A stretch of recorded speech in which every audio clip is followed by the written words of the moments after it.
Alinsunod sa temang Resilient Broadcasting in a Digital Nation ng 51st Top-Level Management Conference ng kapisanan ng mga broadcaster ng Pilipinas o KBP, isa ang inobasyon sa mga konsiderasyon para sa patuloy na pagpapaunlad at pagpapatibay ng industriya ng pamamahayag sa bansa.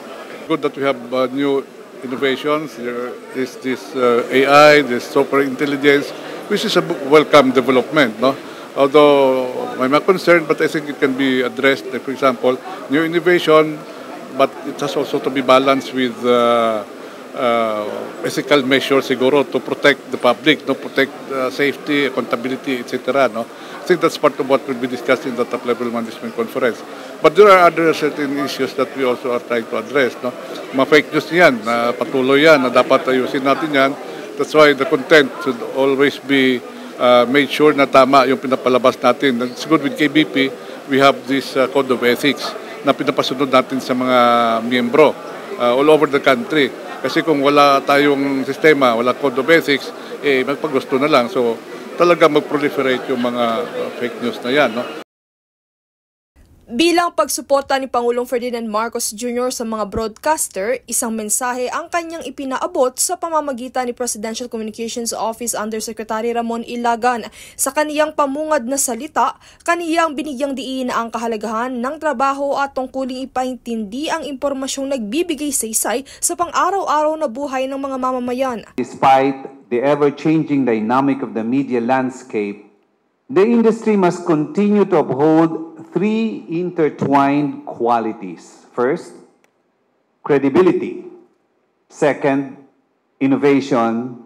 And third, relevance.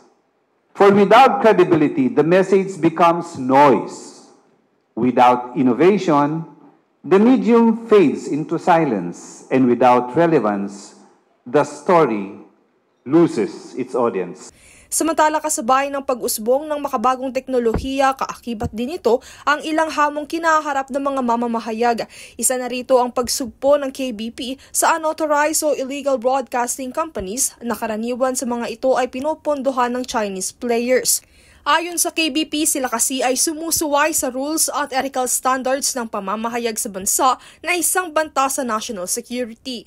Kaya sa ikalawang bahagi ng afternoon session ng kaganapan, ibinahagi ng multi-platform journalist na si Jing Castañeda ang kahalagahan ng kolaborasyon sa pagitan ng mga young at veteran generation of broadcasters. Aniya sa pagiging relevant, kailangan ng pag-unlad dahil kung hindi makasasabay sa agos ng pagbabago, tuluyang mapag-iiwanan at mawawala. Kaya dapat anya na magtulungan ang dalawang henerasyon upang mag-ugnay ang mga ideyang huhubog sa kakayahan ng young journalist na nakasentro sa pamamahayag na may kredibilidad at paninindigan. Sa panel discussion naman na naganap kasama ang mga kinatawan ng Department of Information and Communications Technology at National Telecommunications Commission, kanilang tinalakay ang mga paraan kung paano mas mapapaigting ang seguridad ng broadcast future, gayon din ang pagtiyak sa franchise stability at pagtugon sa regulatory gaps. Binigyang diin din nila na ang pakikipagtulungan ng KBP sa mga ahensya ng gobyerno ay hakbang tungo sa matatag na bukas ng pamamahayag. Princess Castro nag-uulat para sa Golden Nation Network.